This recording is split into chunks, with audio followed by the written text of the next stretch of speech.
Luna et la bouteille de lumière d'étoile par Jade Maître.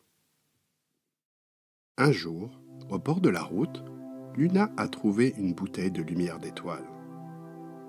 La bouteille scintillait de lueurs chuchotantes en forme de pelote à épingles.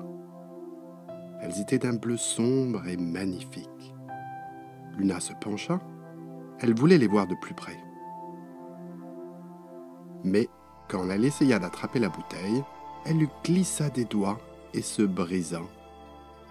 Les étoiles s'échappèrent du verre en riant et se dispersèrent dans le ciel. Luna sursauta et bondit en essayant d'attraper les étoiles.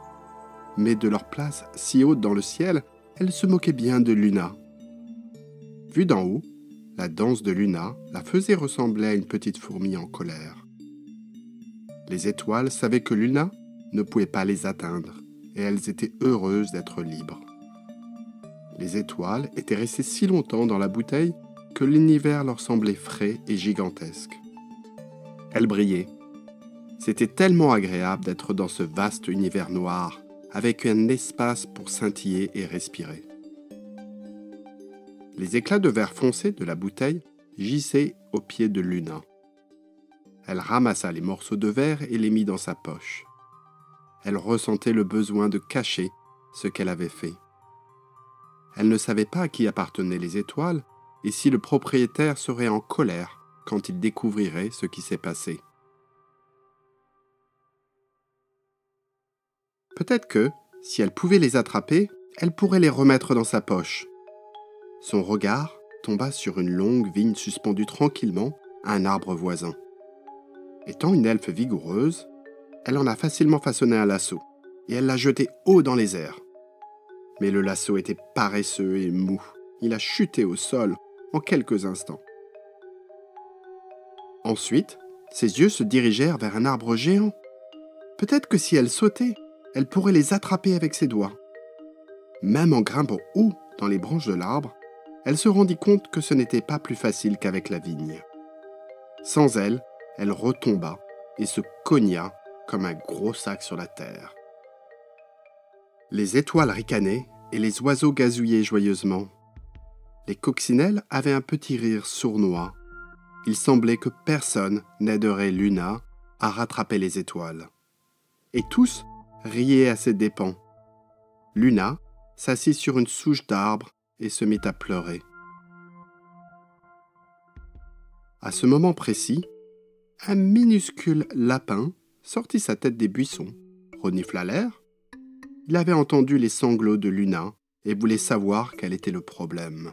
« Pourquoi pleures-tu » demanda le lapin à l'elfe. « J'ai trouvé une bouteille et je l'ai accidentellement fait tomber.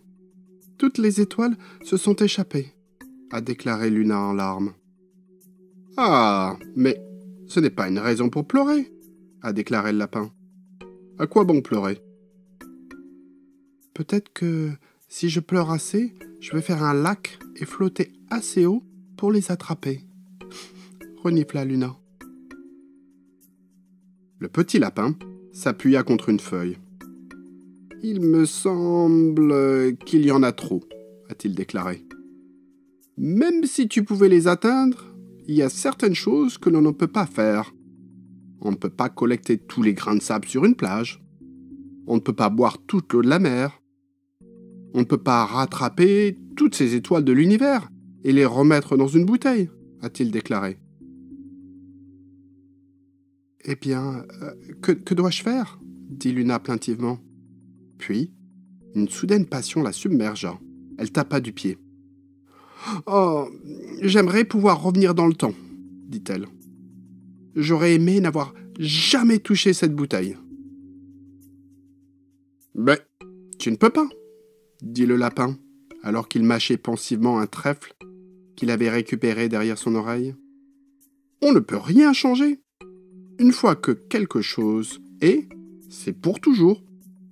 Comme le vent et le lever du soleil, comme l'amour et la perte. C'est juste ainsi. On ne peut rien y faire. Il faut qu'on trouve une autre façon. » Avec ses mains dans ses poches, Luna pouvait sentir les éclats acérés de verre pressés contre ses doigts. « Eh bien, que dois-je faire avec cette bouteille ?» demanda-t-elle enfin. « Tout est cassé, ça ne sert plus à rien. » Mais l'intelligent lapin se donna un petit coup sec sur le nez, hocha la tête et disparut dans les buissons. Luna était seule. Seules, les étoiles moqueuses brillaient au-dessus d'elle.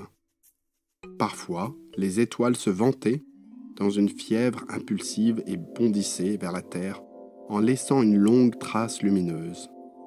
Elles tombaient dans des fissures de roches, des lacs, du sable et de la brume. Mais ça, c'est une autre histoire. Enfin, Luna s'assit sur le sol moussu et prit les éclats de verre de sa poche. Elle essaya de reconstituer la bouteille, mais elle ne prenait plus la forme qu'elle avait autrefois. Elle a donc commencé à jouer avec les morceaux de verre. Bientôt, elle découvrit qu'elle pouvait faire un gratte-ciel, une fenêtre, une flaque d'eau. Après les avoir façonnés en forme de miroir, quelque chose de magique se produisit. Une note haute et pure retentit du verre. Puis, des buissons tout autour d'elle, une petite armée d'escargots a émergé. Et avec leurs coquilles brillantes, ils ont tissé et glissé sur la surface du miroir. Leur salive était d'un type enchanté et recollait les morceaux ensemble. La bouteille était de nouveau une bouteille, mais aussi maintenant un miroir magique, brillant et parfait, avec seulement de petites fissures pour montrer que c'était autrefois une bouteille qui contenait des étoiles. Et quand Luna le ramassa pour le regarder de plus près, quelque chose de merveilleux se produisit. Elle vit soudain toutes les étoiles qui s'y reflétaient, mais suffisamment près pour pouvoir les toucher. Le miroir lui permettait de toucher les étoiles.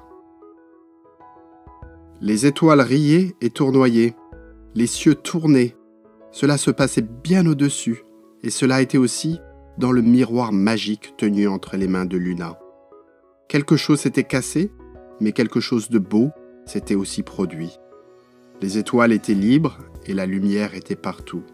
Et Luna tenait le reflet de l'univers entier entre ses mains.